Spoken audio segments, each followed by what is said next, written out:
Bendiciones, hermanos y hermanas, qué bendición poder seguir. Estamos acá con nuestra clase, nuestro estudio del libro de Apocalipsis. Hoy vamos a iniciar el capítulo 11, por lo tanto estamos llegando a la mitad precisamente de este libro. Voy a leer para ustedes los primeros versos del capítulo 11 de Apocalipsis. Dice la palabra de Dios: entonces fue dada una caña semejante a una vara de medir, y se me dijo: levántate y mide el templo de Dios y el altar y a los que moran en él. Pero el patio que está fuera del templo, déjalo aparte, no lo midas, porque ha sido entregado a los gentiles, y ellos hollarán la ciudad santa 40. Vamos a orar. Padre, gracias te damos por esta hermosa oportunidad de poder seguir indagando, seguir revisando tu palabra, este hermoso libro que tú has dejado para que nosotros lo podamos estudiar, lo podamos entender y lo podamos compartir. Te pedimos de tu sabiduría, te pedimos, Señor, que seas tú poniendo en mi mente las palabras que tú tienes para tu pueblo, para que de la manera más fiel podamos hablar de ella, de tu palabra, y podamos entender en ella los propósitos que tú tienes para cada uno de nosotros. Gracias, Padre, por la constancia de mis hermanos y mis hermanas al estudiar de una manera exhaustiva este hermoso libro, pero también para dejar claro, poder clarificar y poder mantener y afirmar principios establecidos desde tu palabra. En el nombre de tu Hijo, Cristo Jesús. Amén. Bien, hermanos y hermanas, seguimos con un reto bastante fuerte, bastante grande, que es el capítulo 11. Este capítulo, ahorita vamos a ver algunas de las cosas tan importantes y tan interesantes que tiene. Solo que debemos de recordar que es mejor ver este capítulo en conjunto o junto al capítulo 10 antes de hacer ningún intento de tratarlo en detalle. Debemos entender que el capítulo 10 y parte del capítulo 11 están ligados y que son un paréntesis entre entre la trompeta número 6 y la trompeta número 7. Se ha dicho que este capítulo es el más difícil y es el más importante de todo el libro de Apocalipsis. Su dificultad es obvia, con solo leerlo nos damos cuenta, y contiene problemas de interpretación que no ha habido una posición uniforme entre los eruditos de todos los tiempos. No ha logrado amalgamar una posición clara, definida, que permee todos los demás pensamientos. Por supuesto que su importancia radica en el hecho de que contiene un sumario deliberado del resto del libro. Es como decir un índice para todo lo que falta, para todo lo que estamos viendo. En cuanto al contexto, el contexto que estamos viendo aquí, en cuanto a la gran tribulación, estamos precisamente en la segunda parte de la gran tribulación. Estamos en los últimos 3 años y medio, donde se va a desarrollar toda esta situación que Juan está viendo, que Juan está recibiendo precisamente por parte de nuestro Dios. Bosquejando este capítulo 11, podríamos hablar que empieza la medición del templo en el versículo 1 y el versículo 2. También vamos a encontrar la predicación de 2 testigos o de los 2 testigos. Están del versículo 3 al versículo 6. También vamos a ver que surge por primera vez el anticristo en forma de bestia que sale del abismo, versículos del 7 al 10. Como cuarto punto que vamos a ver en este libro es la restauración de la vida de los testigos, arrepentimiento y conversión de los judíos o de algunos judíos, en el versículo 11 hasta el 13. Y por último, vamos a entonces ahora a entrar a la séptima trompeta, que estará desde el versículo 14 hasta el versículo 15. Así que vamos a empezar con este hermoso pasaje y vamos al versículo 1 y 2. Entonces me fue dada una caña semejante a una vara de medir y se me dijo, levántate y el altar y a los que moran en él. A Juan se le da un artículo, se le da una caña para medir. La palabra que se traduce por caña, la palabra cálamos, que era una planta común del río Jordán. Al ser bastante liviana, era un buen instrumento para poder medir. A él se le da esta vara, se le da este cálamo para poder medir. Y dice la palabra del Señor, entonces me fue dada una caña semejante a una vara de medir y se me dijo. A Juan no dice y se me dijo, Juan no dice quién es el que le está hablando, Juan tampoco dice quién le dio esta caña, pero podría ser que el ángel fuerte del que nos revela en el versículo 1 del capítulo 10, podría ser perfectamente este ángel que vemos aquí. Juan, como les digo, no nos dice exactamente quién es, pero sí nos dice qué es lo que debe de hacer. Y le dijo, levántate y mide el templo de Dios y el altar y a los que moran en él. Recordemos que Juan ahora en esta visión está en la tierra. Levántate, dice, levántate y mide el templo y el altar y a los que moran en él. Tiene que hacer 3 medidas: al templo, al altar y a los que adoran. Esto es textual y no podemos alegorizarlo. Muchos de los errores que se cometen precisamente en Apocalipsis es cuando se quiere alegorizar todo el libro. Recordemos que sí hay cosas que son alegóricas, pero no todo es alegórico. No olvidemos que en estos tiempos futuros, como en el pasado de Israel, Jerusalén está dominada por los gentiles. Allá en el Evangelio de Lucas, vamos un momentito, allá Lucas 21, y veamos lo que la palabra del Señor nos dice. Lucas 21, versículo 24. Y caerán a filo de espada y serán llevados cautivos a todas las naciones, y Jerusalén será hollada por los gentiles hasta que los tiempos de los gentiles se cumpla. O sea, Jerusalén va a estar dominada por los gentiles. Lo mismo que en la semana 70 de Daniel es exactamente lo mismo, va a ser exactamente igual, un dominio de los gentiles. Pero le dice la primera medición que debe de hacer es el templo de Dios, el lugar santo y el lugar santísimo. Es lo que se le está dando a Juan, que haga esta medición, pero también le dice que haga la medición del altar. El altar, una alusión al altar de bronce, que lo mida también. No solamente esto, sino que también a los que adoren o a los que adoran en él. Y esto también, hermanos, es interesante destacar, recordar y puntualizar que no es la iglesia, que los que están allí adorando tampoco son los que pasaron por la gran tribulación y donando sus vidas lograron encontrar salvación.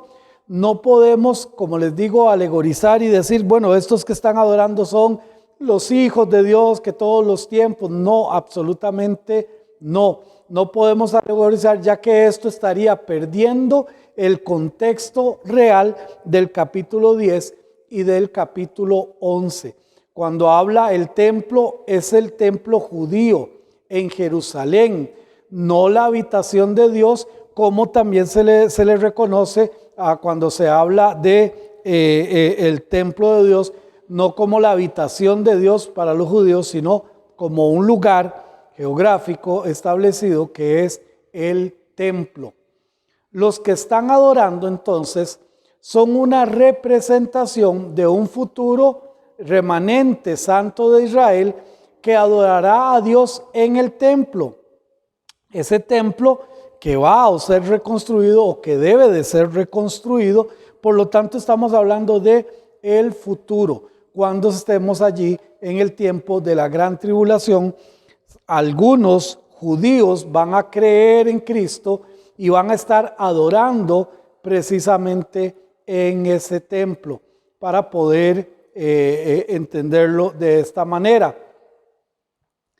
Este era el templo profanado por el anticristo. Este será el mismo templo que el anticristo va a profanar. Y sí me parece importante que podamos ver estos versos en Segunda de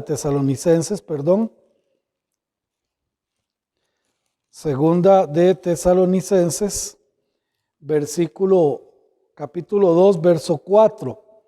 Dice la palabra, el cual se opone y se levanta contra todo lo que se llama Dios o es objeto de culto, tanto que se manifiesta en el templo de Dios como Dios, haciéndose pasar por Dios, el tiempo de la gran tribulación. El profeta Daniel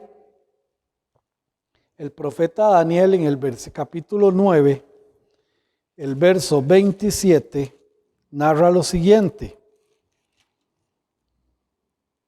Y por otra semana confirmará el pacto con muchos, a la mitad de la semana hará cesar el sacrificio y la ofrenda, después con la muchedumbre de las abominaciones vendrá el desolador hasta que venga la consumación y lo que está determinado se derrame sobre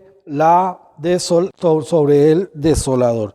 Entonces Daniel lo aplica y lo ve de esta manera, y en Apocalipsis 11 nos habla precisamente de ese templo que va a ser hollado, que va a ser manchado precisamente por el anticristo. Entonces, en resumen, en este templo habrá judíos que creyeron en Cristo y ahora están en ese templo glorificando a Dios. Versículo 2 dice: pero el patio que está fuera del templo, déjalo aparte y no lo midas, porque ha sido entregado a los gentiles, y ellos hollarán la ciudad santa 42 meses, que es igual a 3 años y medio. El patio que está fuera le dice no lo midas, pero el patio que está fuera del templo, el patio son los atrios. Los atrios precisamente está indicando que son los patios. El templo de Herodes estaba dividido. Estos estaban separados por una barrera, los patios, y solo el exterior estaba destinado para los gentiles y los demás estaba vedado para ellos. En estos patios solo había uno que podían estar allí los gentiles. Y a ese le dice, pero el patio que está fuera del templo, déjalo aparte. Esta expresión es lo mismo que échalo fuera o no lo cuentes, no lo tengas, no lo tomes en cuenta. Este lugar había sido destinado ¿a quiénes? A los gentiles. Y aunque era parte del templo, para efectos de los gentiles, esto era para ellos. La razón está clara y lo dice claramente, porque ha sido entregado a los gentiles. O sea, Dios ha determinado un patio, una parte del templo, según los gentiles, para ellos. Los gentiles tendrán el control total de este lugar por 3 años y medio. Van a hacer lo que quieran durante 3 años y medio. Los gentiles son todos los que no son judíos o descienden de Israel. En otras palabras, todo el que no es judío, entonces puede estar aquí precisamente en este lugar, que son los patios o son los atrios de ese templo que debe de ser construido. Muy bien, estos gentiles entonces estarán en contra de los judíos que habrán reconocido a Jesucristo como su Mesías y serán perseguidos y martirizados hasta que Cristo ponga fin a la gran tribulación. En otras palabras, van a ser estos gentiles los que van a perseguir precisamente a todos estos judíos que en el momento que se da la división de los primeros 3 años y medio y los siguientes 3 años y medio, lo que se denomina como la abominación desoladora, muchos judíos van a entender y van a comprender que Jesucristo realmente era el Mesías, y muchos van a adorar precisamente al Mesías en este mismo lugar geográfico o en este templo. Isaías 59, versículo 20, Isaías 59, 20, la palabra dice: y vendrá el Redentor a Sión, y a los que se volvieren de la iniquidad de Jacob, dice Jehová. Y volverá el Redentor de Sión. Entonces aquí vemos que va a existir la posibilidad que algunos judíos reconozcan esto. Allá en Romanos capítulo 11, verso 26. Y luego de todo Israel será salvo, como está escrito: vendrá de Sión el libertador, que apartará de Jacob la iniquidad. Entonces estos judíos van a estar, después de reconocer a Cristo Jesús como su Mesías, recuerden que a partir de ahí empieza una gran persecución para la nación judía, pero ellos van a estar allí en el templo, van a estar adorando a Jesucristo. También habla de la santa ciudad en el versículo 2, pero el patio que está fuera del templo déjalo aparte y no lo midas, porque ha sido entregado a los gentiles, y ellos hollarán la ciudad santa 42 meses. La santa ciudad o la ciudad santa no es otra más que Jerusalén, y no hay otra ciudad que se reconozca como la ciudad santa.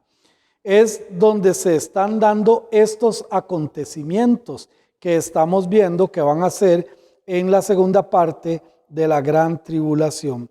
El profeta Isaías en el capítulo 48,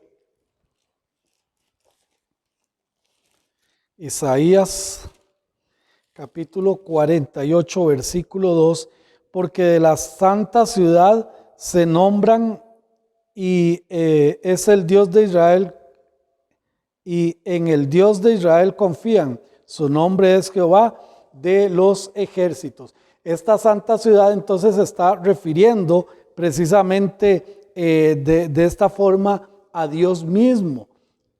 También ahí mismo en Isaías capítulo 52, versículo 1, despierta, despierta, vístete de poder, oh Sión, vístete tu ropa hermosa, oh Jerusalén, ciudad santa, porque nunca más vendrá a ti incircunciso ni inmundo. Entonces vemos otra vez aquí que esta ciudad santa se está refiriendo a Jerusalén. El profeta Daniel en el capítulo 9, el verso 24, nos narra lo siguiente: 70 semanas está determinadas sobre tu pueblo y sobre tu santa ciudad, para terminar la prevaricación y poner fin al pecado y expiar la iniquidad, para traer la justicia perdurable y sellar la visión de la profecía y ungir al santo de los santos. Igual la santa ciudad que tiene que ver con Jerusalén.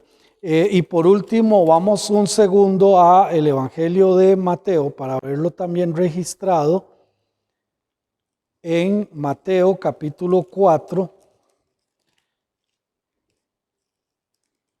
Mateo capítulo 4, verso 5.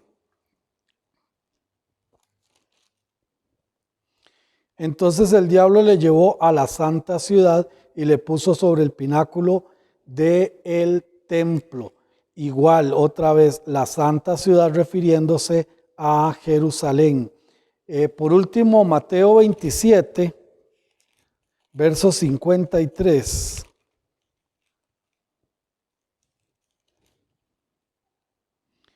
Y saliendo de los sepulcros después de la resurrección de él, vinieron a la santa ciudad y aparecieron a muchos.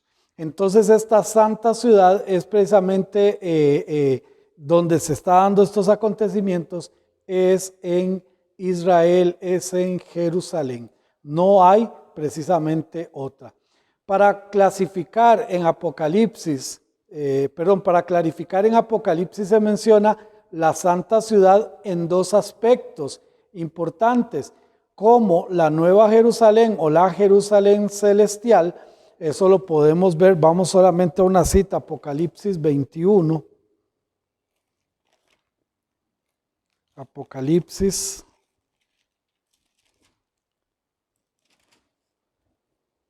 Bueno, los dos están ahí cerquita, Apocalipsis 21, 2. Y yo, Juan, vi la santa ciudad, la Nueva Jerusalén, descender del cielo de Dios, dispuesta como una esposa ataviada para su marido. Y en el capítulo 22, pero en el versículo 19, y si alguno quiere de las palabras del libro de esta profecía, y si alguno quitare de las palabras del libro de esta profecía, Dios quitará su parte del libro de la vida y de la santa ciudad y de las cosas que están escritas en este libro. Entonces, cuando en la Biblia se habla de la santa ciudad, se habla de la Nueva Jerusalén o la Jerusalén celestial, pero también se habla, como lo estamos viendo ahorita, de la Jerusalén actual, o cuando se está desarrollando, se vaya a desarrollar precisamente este tiempo, como ya lo acabamos de ver en Apocalipsis capítulo 2 y también el capítulo 11, verso 2 y verso 8. Y sus cadáveres estarán en la plaza de la grande ciudad que en sentido espiritual se llama Sodoma y Egipto, donde también nuestro Señor fue crucificado.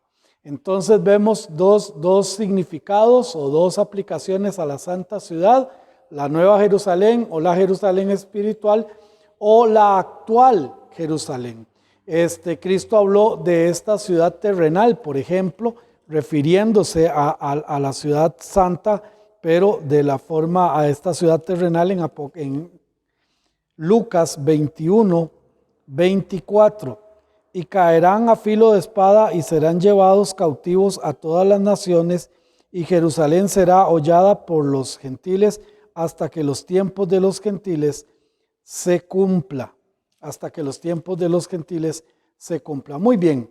Teniendo ya esto claro, podemos resumir que esta ciudad ha sido destruida varias veces en la historia, pero permanecerá hasta los últimos tiempos. Esta ciudad va a estar precisamente allí para los últimos tiempos. Dice que será hollada,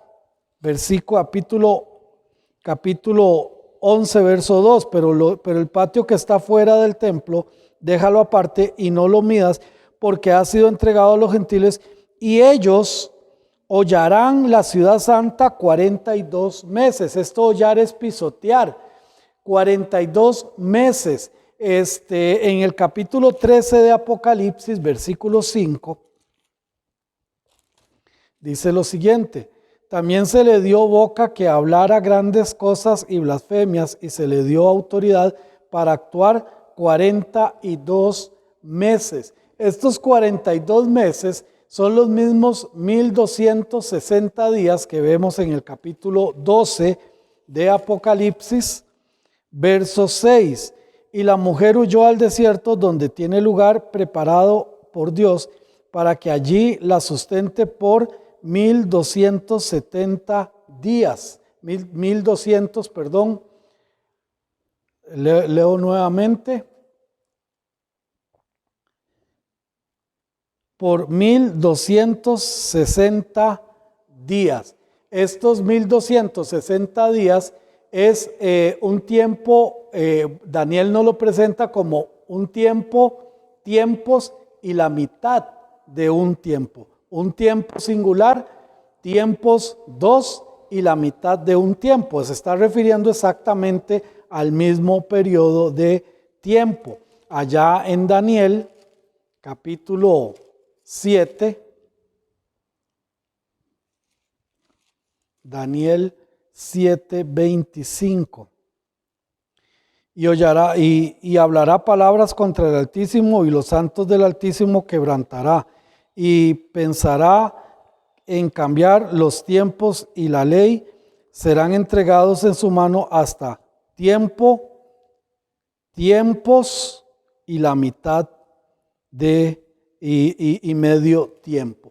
Entonces vemos también en Daniel aquí lo mismo que en Apocalipsis.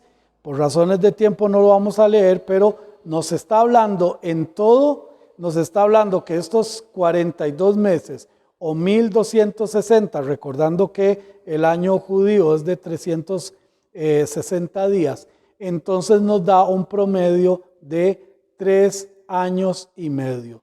Todo esto se refiere entonces a la mitad, la segunda parte de la gran tribulación. Este tiempo será marcado por una gran persecución a la simiente de Abraham. Jeremías, por ejemplo, voy a leer solo de los demás solamente voy a hacer la aclaración. Jeremías, capítulo 30, versículo 7. Cuán grande es aquel día, tanto que no hay otro semejante a él. Tiempo de angustia para Jacob, pero de ella será librado. Entonces Jeremías lo habla y dice que se le llama como un tiempo de angustia para Jacob. Recordemos que la segunda parte de la gran tribulación va a ser una persecución encarnecida, fuerte, contra el pueblo de Dios, contra Israel. Jesús, vea lo que dice, y lo hemos leído varias veces, pero es importante recordarlo. Mateo 24, versículo 21. Porque habrá entonces gran tribulación, cual no la ha habido desde el principio del mundo hasta ahora, ni la habrá. Así es como la menciona Jesucristo.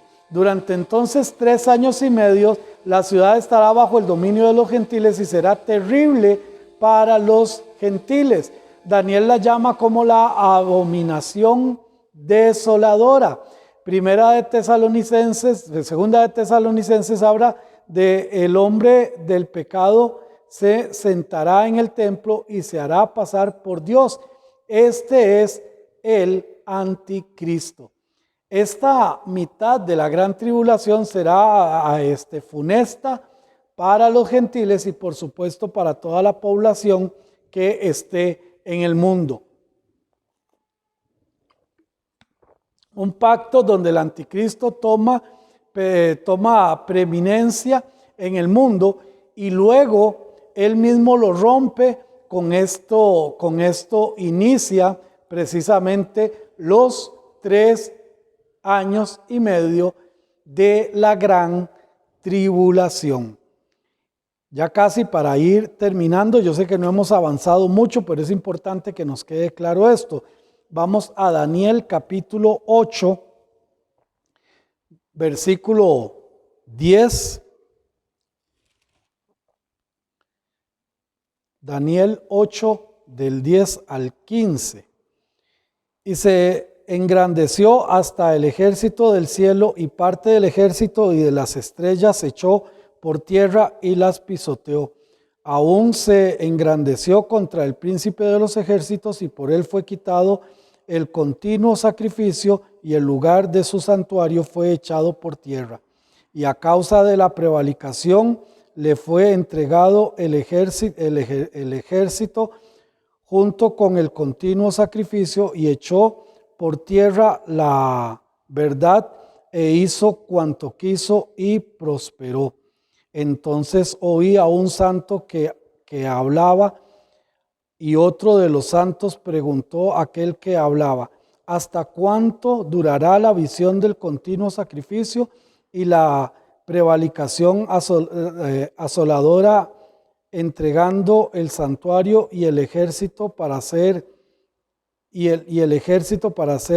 pisoteados? Y él dijo: hasta 2300 tardes y mañanas. Luego el santuario será purificado. Y aconteció que mientras yo, Daniel, consideraba la visión y procuraba comprenderla, he aquí se puso delante de mí uno con apariencia de hombre.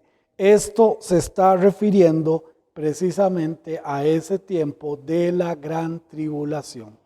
Para ir cerrando estos apenas 2 versos o 3 versos que hemos podido ver, para ir cerrando, para que esta profecía pueda cumplirse,